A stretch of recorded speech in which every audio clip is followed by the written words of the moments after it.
Ce matin, on a la chance de recevoir en studio un grand auteur, compositeur, interprète qui s'appelle François Tremblay, mais que vous connaissez sûrement mieux sous le nom d'Arthur l'Aventurier. Bienvenue à l'émission. Bonjour! Écoute, tu viens nous présenter ton nouvel album qui vient tout juste de sortir, mais avant de tomber dans la nouveauté, j'aimerais ça revivre un peu le parcours d'Arthur l'Aventurier parce que j'ai appris qu'à ses débuts, on parlait plutôt d'Arthur le coureur des bois. Effectivement, c'est vrai. Il ne faut jamais renier ses origines. J'ai été Arthur le coureur des bois dans les débuts de ma carrière. Mais rapidement, j'ai changé à Arthur l'Aventurier, qui était beaucoup plus contemporain là, au niveau de l'approche là, pour les jeunes enfants. Donc, Ouais. voilà, ça fait déjà 18 ans. 18 ans Ouais. qu'Arthur existe. Exact. Et dans quel contexte tu as donné naissance à ce personnage-là? Bien, ce personnage-là, écoute, moi, j'étais fonctionnaire au ministère des Ressources naturelles. J'étais un forestier de formation. Et puis, je travaillais quelques années dans ce domaine-là. Puis, à un moment donné, je me sentais pas nécessairement totalement à ma place. J'aimais beaucoup la forêt, l'environnement, la nature, mais il me manquait quelque chose. Puis, à un moment donné, j'ai eu le plaisir d'animer avec des enfants, des jeunes enfants. Et puis, j'avais déjà été animateur quand j'étais adolescent dans des camps de vacances. Puis j'avais beaucoup de succès avec les enfants. Puis ça fonctionnait, la chimie s'opérait, là, si je peux m'exprimer ainsi. Puis, ben voilà, écoutez, j'ai mis toutes mes passions dans un grand chapeau. La musique, je suis issu d'une famille de musiciens. J'étais déjà un auteur, compositeur, interprète à mes heures. J'ai mis la passion de la nature, la passion pour l'environnement, et puis j'ai brassé ça, là. J'ai mis ça au four à 400, puis est sorti Arthur l'Aventurier. OK, bon, génial. Fait que c'est la meilleure des recettes, ça. Un peu de passion, de la passion, de la Ouais, passion. ouais. Puis on a un résultat. Bien, c'est une réunion de passion de tout ce que j'aimais faire dans la vie, puis je me suis dit, pourquoi pas? Pourquoi j'aurais pas le droit, moi, d'exercer ce que j'aime le plus à l'intérieur d'un travail que je ferai toute ma vie? Parce que Ouais. l'approche avec les enfants, j'ai l'impression, après 18 ans de carrière, d'être un débutant et d'avoir tellement de choses à apprendre encore dans ce métier-là que, mon Dieu, je serai le Charles Aznavour pour enfants. Fait qu'il y a il y a toujours de la route devant nous dans ce milieu-là, finalement. Il y a toujours du Oui. chemin à parcourir. Bien, à là, qu'on peut condition, je avancer. pense qu'on ait un certain contrôle sur notre carrière. Il y a plusieurs artistes qui n'ont pas cette chance. Bien, moi, je me l'ai donné. Il faut dire qu'au départ, personne ne voulait signer mon produit, donc je me suis produit moi-même avec l'aide de mon équipe, de mon associé Louis. On s'est retroussé les manches et là, on en est rendu à notre 12e DVD. Et on produit nos spectacles. Donc, on est totalement indépendant. On est une petite entreprise de production un peu artisanale, mais on fait des grandes choses avec une petite équipe de travaillants.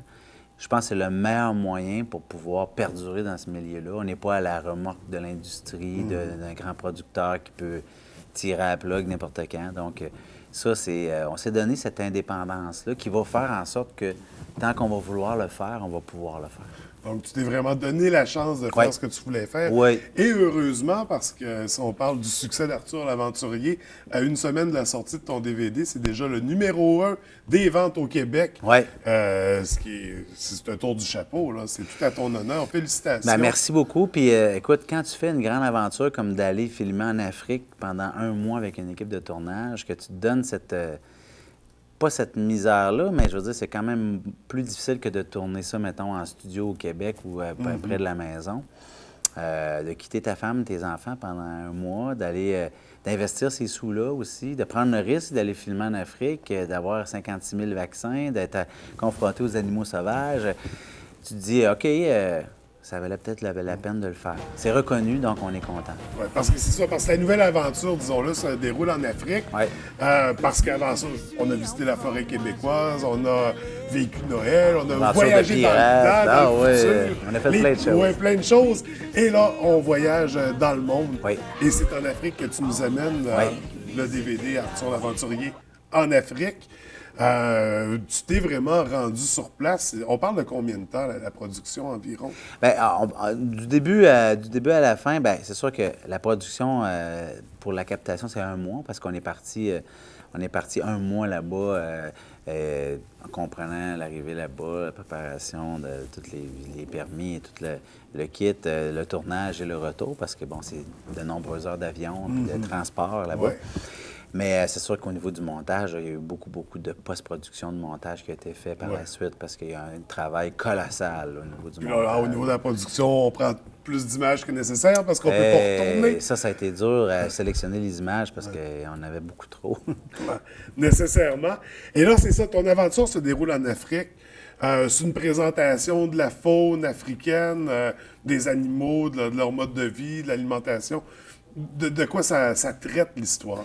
Bien, le concept, à la base, c'est que Arthur a toujours été... Je me suis toujours donné le bon rôle dans mes films. J'étais le gars qui connaissait tout, parce que ça se passait chez nous, dans mon terrain de jeu, dans la forêt québécoise. Mais pour la première fois, Arthur va retrouver son ami guide Maasai, un guide, vraiment un guide qui existe pour vrai, qui fait ça dans la vie, qui s'appelle Sylvester, qui est mon acolyte dans ce film-là. Et Sylvester, bien, invite Arthur à lui faire découvrir son pays. Donc, son pays, c'est la Tanzanie, sur le continent africain, dans l'est de l'Afrique. Et là, Arthur, il devient tout à coup celui qui va apprendre, au même titre que l'enfant qui regarde le DVD. Arthur découvre des nouveaux animaux, découvre la réalité des enfants là-bas, la réalité des peuples aborigènes comme les Maasai, avec lesquels je vais séjourner pendant 3 ou 4 jours en tournage là-bas. Écoute, donc moi, je n'avais pas à jouer, j'avais simplement à être le petit gars qui s'émerveille et qui découvre, comme le voyageur qui va aller, les gens qui nous écoutent, qui vont voyager, peu importe l'endroit dans le monde, bien, vous êtes en mode curiosité, vous êtes en mode exploration. Donc, à ce moment-là, moi, je me suis vraiment branché sur ça et j'ai simplement laissé aller. Puis la consigne de base là-bas avec mes caméramans, c'était que quand on arrive, mettons exemple dans un village Maasai ou au contact avec les enfants, les différentes cultures, il faut oublier les caméras, capter les scènes, capter les rencontres, capter... À un moment donné, je rencontre un chef Maasai qui a 60 quelques enfants, 27 femmes, qui est un des plus grands chefs Maasai, un des plus respectés de la Tanzanie, Lai Boni. Il me donne son bâton de chef, puis moi, je lui ai donné mon chapeau d'aventurier, mais tout s'est fait spontanément, puis ça s'appelle « catch the moment ». Donc, les caméramans, c'était « soyez alerte ». Et quand il se passe de quoi, ben on capte le moment, on ne le crée pas, comme on fait en cinéma. Tout le temps, elle arrive n'importe quoi. On fait pas le 5, 4, 3, 2, 1, le chef, vous allez me donner mon... Non, il parle même pas français, le chef, puis il n'a jamais fait ça de sa vie. Fait que je veux surtout pas le dénaturer, je veux pas dénaturer mon émotion quand je reçois ça aussi. T'sais. Ça fait que c'est vraiment ce qu'on va voir sur le DVD. C'est l'essence de ce qui est arrivé dans ton aventure à toi, François Tremblay. Il y a beaucoup de vérité. Oui, c'est mon aventure à moi, François Tremblay. Écoute, moi, j'avais 4 ans, je me souviendrai comme si c'était hier, la sœur de mon père, qui était missionnaire en Afrique, c'est une sœur grise qui a passé sa vie en Tanzanie. Donc, à tous les 5 ans, Tante Claire revenait chez nous. Puis dans le temps, les gens vont se souvenir à la maison, on se souvenait du carrousel à diapositive, où on se mettait dans le corridor, puis on mettait le projecteur, puis on regardait les diapositives dans le carrousel. Puis ma Tante Claire nous montrait sa réalité là-bas, quand les enfants, les gens qu'elle soignait, sa maison faite en boîte, littéralement. Puis moi, je me disais, waouh! Que c'est exotique. Puis j'avais 4, 5, 6 ans. Là, ma tante Claire revenait quand j'avais, mettons, 10 ans. Puis là, j'attendais toujours, j'avais plein de questions à lui poser. Je me disais, quand je vais être grand, je vais y aller. Puis je suis allé cette année. Donc, pendant toute cette expérience-là, toute l'aventure, qu'est-ce qui t'a marqué le plus en Afrique? Là? Parce que là, je te parle pas de la production, là. Je te parle vraiment de ce que tu as vécu pendant 6 mois-là. Parce que tu as été, c'est ça, on parle d'une tribu, qu'est-ce qui a été le plus marquant?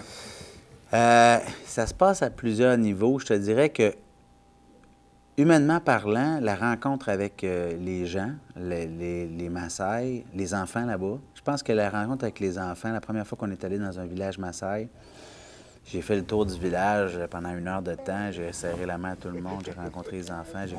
J'ai sorti ma guitare. Quand j'ai commencé à jouer, la guitare et l'attroupement des enfants, puis tout de suite qui sautaient. Puis, je te dis, c'était comme ici, au Québec. Puis ici, au Québec, c'est sûr qu'il y a un facteur de popularité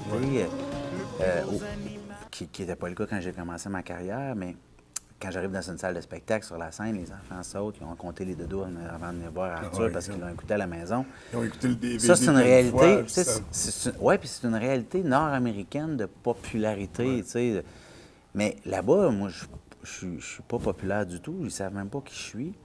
Mais d'avoir pris ma guitare, d'avoir commencé à jouer, puis que ça fasse comme ici, quand je fais un spectacle au Palace d'Arvida, exemple, ça, là, ça m'a touché, là, mais au plus profond de mon cœur, tu sais.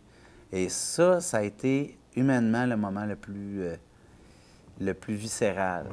C'est sûr que quand je me suis levé un matin, puis j'ai ouvert la porte de ma tente, puis qu'il y avait 3 éléphants à peu près à 20 mètres qui mangeaient tranquillement, qu'on n'entendait pas.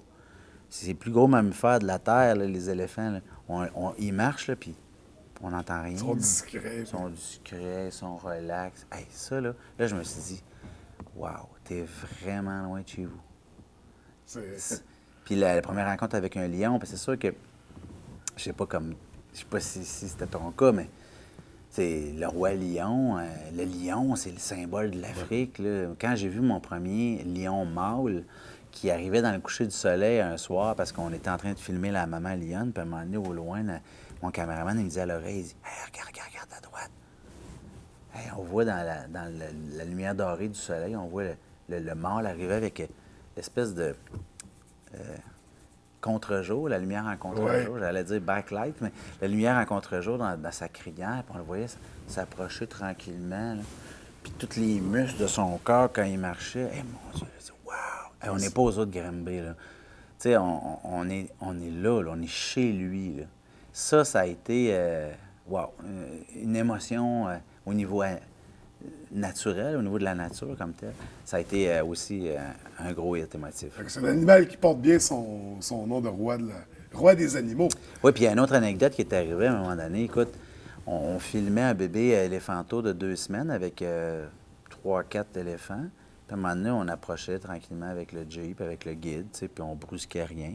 Puis à un moment donné, les éléphants se sont mis à faire le barrissement. Là. Puis là, à un moment donné, une gang d'éléphants qui arrive de ce côté-là. Une autre gang d'éléphants qui arrive là. Les éléphants en arrière. En le temps de le dire, on était entourés, encerclés, le Jeep. Il était à peu près à 2 mètres de nous autres. Et puis, il y avait à peu près 50 éléphants qui se sont braqués. Et là, le guide nous a dit, « Bougez pas, ne faites aucun mouvement, ne parlez pas. » On est resté immobile pendant une demi-heure de temps. Et là, je me disais, ça y est, c'est la fin. L'aventurier mort écrapouti dans la savane africaine par 50 éléphants. Je me disais, c'est une pas pire mort, tu sais, tant qu'à mourir. C'est digne d'un aventurier. Digne d'un aventurier. Puis finalement, après une demi-heure, ça s'est dissipé, puis ils sont partis bien paisiblement. Puis on a décompressé, puis on est rentré de nuit au campement. Et les gars au campement se faisaient, écoute, ils avaient peur, ils se demandaient ce qui était arrivé. Peut-être tu peux avoir des bris avec l'équipement, avec le 4x4, mais ça a été, écoute, ça te marque, là. Ça te marque vraiment, puis c'est ça, c'est cette espèce de contact-là, puis là, tu es confronté à la force de ces bêtes-là, puis en même temps, il y a une notion de respect. La ligne est mince, tu sais, entre tu respectes ou tu dépasses la ligne. Et là, ils te le disent quand tu dépasses la ligne. Ils disent non, tu fais pas ça. Et les autres, ce qu'ils faisaient, c'est qu'ils protégeaient le petit bébé de 2 semaines. Donc, c'est peut-être le plus grand acte de solidarité que j'ai jamais vécu dans ma vie. C'est qu'une gang qui se dise hey, buddy, on a besoin de renfort. Il y a des extraterrestres ici avec un 4x4 puis un gars avec un chapeau bizarre, là, puis il se passe de quoi de pas normal. Donc, ça a été un exercice de solidarité intense. Là. Ça m'a, à la limite, après coup, sur le coup, j'ai eu la chienne, là, mais après ça m'a touché. Ouais. Ah, écoute, c'est des moments qui n'ont pas de prix, qu'on peut malheureusement pas retrouver sur le DVD non plus, j'imagine, ce moment-là. Non, on voulait pas faire peur aux enfants. Non, c'est ça, le but n'est pas de faire peur. Le but, c'était pas de faire peur. Là, je Je donne des Non, parce qu'on pose des petits questions. accès privilégiés au making-of de tout Parce ça. que je suis curieux de savoir comment ça s'est déroulé, parce que veux pas, au niveau de la production jeunesse, je pense que c'est une première. Aller tourner en Afrique pour un produit québécois pour les jeunes. Ouais. Pour un produit québécois tout court, j'ai pas souvenir. C'est une première, je pense, en tout cas, à coup sûr pour les enfants. Mais, tu sais, ça fait 18 ans qu'on fait ça, mon équipe et moi, puis pour garder la flamme dans ce qu'on fait, pour garder l'intégrité de notre démarche artistique, puis de ma démarche, moi, comme grand frère des enfants, il faut se surprendre soi-même. Parce que moi, ça, j'ai pas de problème à apporter ça en tournée de spectacle pendant 2-3 ans. Parce que j'ai quelque chose à dire, j'ai quelque chose à amener. Le jour où j'aurai plus rien à dire ou à amener, ou que je ferai du réchauffé juste pour sortir un DVD pour faire des sous, ben je serai plus là, tu sais. Ben heureusement, parce que depuis l'œil de cristal, on le sait que tu t'es mis à voyager pour faire tes aventures. Ouais. Dans l'œil de cristal, on parlait de la Californie pour tourner l'Arizona aussi. Oui, l'Arizona. Là, en Afrique, donc, là, ça laisse à présumer que les prochaines aventures d'Arthur vont continuer à nous faire voyager partout autour du monde. C'est mon souhait. Il y a tellement de belles choses à voir. Puis le continent africain, on est seulement allé en Tanzanie. Ouais, on parle d'un continent immense. Donc peut-être qu'on retournera en Afrique, mais je ne sais pas c'est où la suite. Là je suis comme...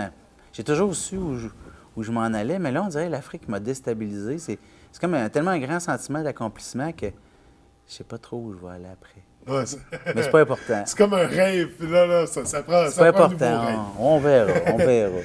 Écoute, on invite les gens à se procurer le DVD, le CD. Ça fait un cadeau de Noël génial pour les enfants. Pour ce qui est des spectacles d'une tournée à venir, tu vas être de passage au mois de mars. Le 9 mars au théâtre Palace Arvida. Ouais. Donc, on peut déjà commencer à se procurer les billets, je crois, par le site Internet. Oui, sur le site de la salle, c'est déjà en vente. Le site de la salle. Et pour terminer, pour avoir plus d'informations sur les DVD, revoir tout ce qui a été fait, en savoir plus sur toi, tu as un site Internet et une page Facebook aussi. Oui, arthurlaventurier.com ou le facebook.com/Arthur Laventurier. Il y a de plus en plus d'amis qui m'écrivent et moi, je me fais un devoir de répondre à tous les soirs. C'est moi qui réponds. Alors, si vous avez des choses à me dire, c'est vraiment moi qui réponds parce que je sais qu'il y a des artistes, des fois, qui engagent des gens pour faire ça à leur place. Moi, c'est comme mon espèce de petit puits de ressources, de trésors, de voir, surtout de ce temps-ci, de voir le feedback des gens. « Ah, on vient d'acheter ton DVD, ouais, puis on a aimé telle affaire. » Ça me nourrit beaucoup à savoir c'est quoi qui anime les enfants et les parents. C'est comme une espèce de petit laboratoire d'aventure. Ça te garde en contact, justement, avec les jeunes. Totalement. Puis on peut s'échanger des choses. Puis des fois, me dire « Ah, je vais aller te voir en spectacle. Je m'appelle, ça va être ma fête. » Souvent, je vais dire des bonnes fêtes à plein de monde qui ont écrit sur Facebook dans le spectacle. Non, c'est noté pour les téléspectateurs. Aimer Arthur Laventurier sur Facebook et l'on peut entrer en communication avec toi et tu réponds. Écoute, Arthur, François, je ne sais plus comment t'appeler. Georges. Georges, merci. Georges, est-ce que c'est un indice pour le prochain, Georges de la Jungle? En Inde? Non, ça va. Peut-être. Qui sait? Peut-être. Merci beaucoup, Tu pourrais François. partir avec moi? Ben, ça me ferait plaisir. Tu serais Georges l'aventurier. Oui, je pourrais. Ça me ferait plaisir. À la carrure que t'as, j'aurais pas peur de me faire dévorer par un lion. Tu pourrais me défendre. Merci, François. Merci beaucoup. Bonne journée. Merci à vous.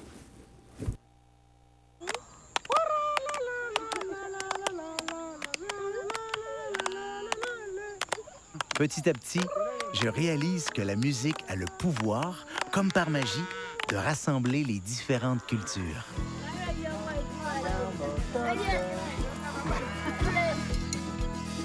Jumbo Toto.